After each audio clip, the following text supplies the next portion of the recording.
5G phone चलाने वाले या फिर 4G फ़ोन चलाने वाले हो जाइए सावधान, क्योंकि सरकार का एक न्यू गाइडलाइन जारी हुआ है जिसके तहत कि आप लोगों को यदि कोई भी सिम लेते हैं किसी और के नाम पे और उसके बाद फिर उसको चलाना चाहते हैं तो वो अब नहीं चल पाएगा, सिर्फ आप लोग ही उसे चला पाएंगे। तो देख सकते हैं कि यहाँ पे भारत सरकार का एक न्यू गाइडलाइन जारी हुआ है जिसमें साफ साफ बताया गया है कि दिया गया है कि आप लोग अब दूसरे का सिम यूज नहीं कर पाएंगे।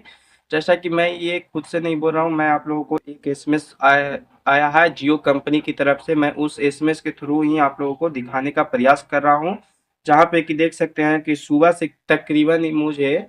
10 से 15 मैसेज इस तरीके का आ चुका है जहाँ पे दिया गया है कि your Jio number requirement re verification as per government guideline, यानी कि भारत सरकार का जो नियम निकला है उसके तहत आप लोग अपने नंबर का फिर से री वेरिफिकेशन करवाइए। और यहाँ पे इसका लिंक भी दिया गया है साथ में, और ये बताया गया है कि यदि आप लोगों को किसी प्रकार का प्रॉब्लम होता है तो आप लोग डायरेक्ट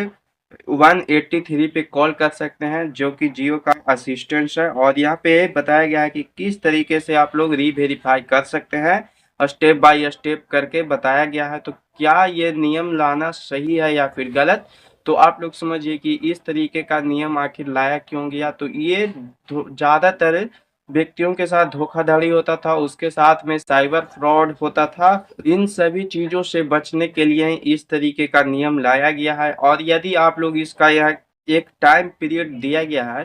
कि यदि आप लोग इतने समय के बीच में यदि आप लोग री वेरिफिकेशन नहीं करते हैं तो आप लोगों का सिम है वो तुरंत ही ब्लॉक हो जाएगा, यानी कि आप लोग उसका जो भी सेवाएं होगी वो उसका यूज नहीं कर पाएंगे। चाहे तो आपने उसका रिचार्ज करवा लिया हो, चाहे तो 3 मंथ का या फिर 1 ईयर का या फिर 2 साल का, जितने भी साल का आपने रिचार्ज करवा कर रखा हो, यदि आप लोग इसका री वेरिफिकेशन नहीं करते हैं तो आप लोगों का सिम है वो बंद हो जाएगा। तो आप लोग कमेंट करके जरूर बताइएगा कि भारत सरकार को क्या ऐसा नियम लाना सख्त है, यानी कि क्या ये नियम हम लोगों के ज़्यादा फायदेमंद होगा या फिर इसका कोई अलग या गलत इफेक्ट देखने को मिलेगा। तो आप लोग अपनी राय कमेंट बॉक्स में जरूर बताइएगा। तो मिलते हैं फिर हम लोग एक और नए वीडियो के साथ, तब तक के लिए जय हिंद जय भारत।